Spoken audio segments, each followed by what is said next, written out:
Ağaca dirək niyə vurulur və bu dirək hansı müddət qalmalıdır? Bu barədə danışmaq istəyirəm. Əgər sizə maraqlıdırsa, o zaman çevirməyin, kanalı dəyişməyin, biz başlayaq. Salam bağbanlar və bağ həvəskarları, hər birinizi salamlayıram. İndiki mövzum, artıq bu mövzu barədə dəfələrcə danışmağıma baxmayaraq, təkrar-təkrar bu mövzuya qayıtmağıma baxmayaraq, yenə bu mövzuya qayıtmaq məcburiyyətində qaldım. Çünki bundan qabaqki qısa videolarımın birində ağaca vurulan bir dəstəyin, bir dirəyin ağaca necə ziyan vurduğunu sizə göstərmiş oldum. Baxmamısınızsa, baxa bilərsiniz, qısa videolar bölməsindədir.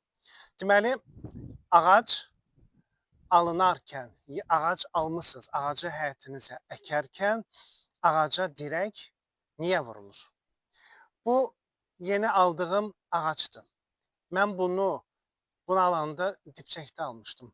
Dibçəkdən çıxartdım və əkdim buradakı torpağa.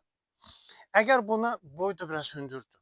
2 metrə yaxın idi. Əgər mən buna dirək vurmasaydım, külək indi bunu yırğaladığı kimi həmin zaman da yırğalayacaqdı və bunun ağacın torpaqda köklərinin inkişafına maneçilik törədəcəkdi.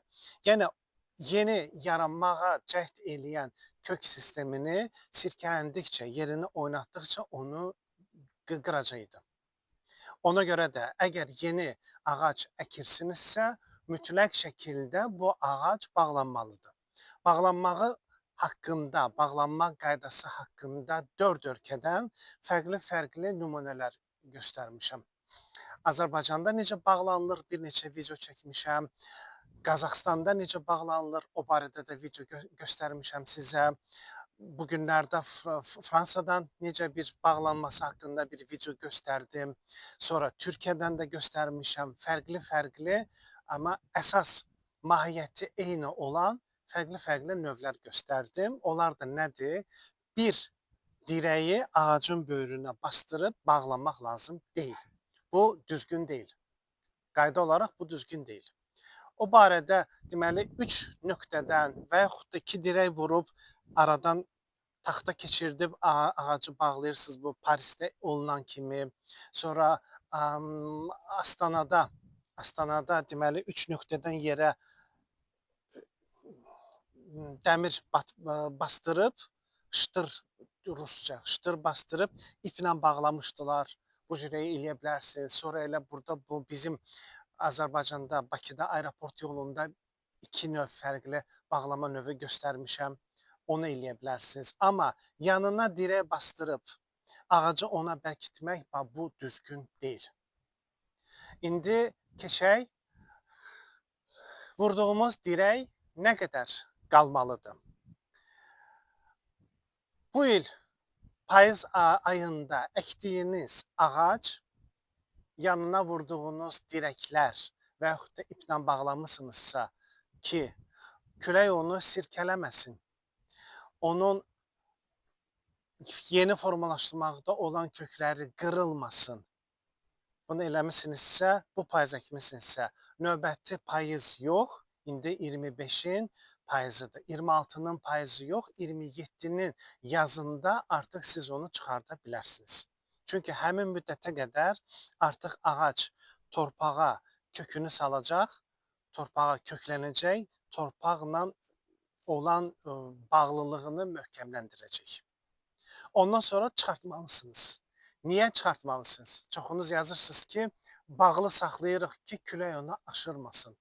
Ağac uzun müddət bağlı qalanda və yaxud ağac ömrü boyu bağlı qalanda təsadüfən onun ipi qırılsa, ağac qırılma ehtimalı 90%-in üstündədir. Niyə? Gəlin onu sizə açıqlayım. Ağac küləyin təsirinə məruz qaldıqca, yelləndikcə ağacın gövdəsində və kök sistemində mexaniki gərginlik yaranır. Bu mexaniki gərginlik də ağacın hüceyrə divarının qalınlaşmasına, möhkəmləşməsinə gətirib çıxardır. Bu elmi tərəfidir. Loru dildə desəm, ağacın gövdəsində və köklərindəki əzələlər inkişaf eləyir. Ağacın küləyin təsirinə olan dözümlülüyü artır. Mən bu ağacı ömrü boyu bağlı saxlayım, bu olmasın, başqa bir olsun. Bağlı saxlayım. Birdən ağacın dirəyi, torpağa bastırdığım, tutalım ki, bir ağac bastırmışam.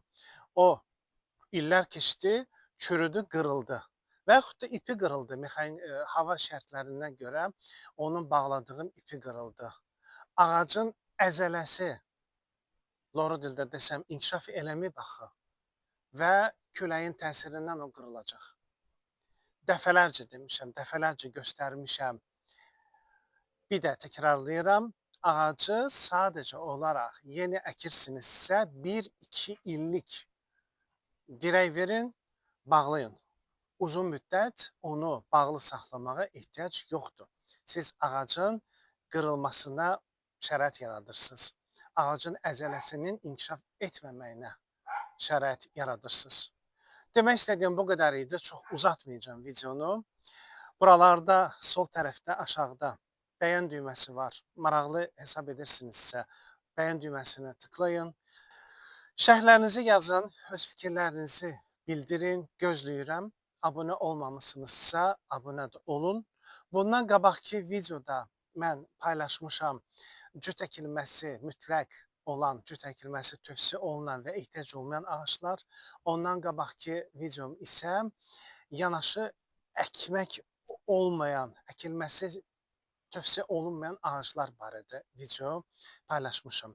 Bundan sonra da maraqlı mövzularım var. Onları da izləmədə qalsaz görəcəksiniz. Demək istədiyim bu qədərdir. Sağ olun dostlar.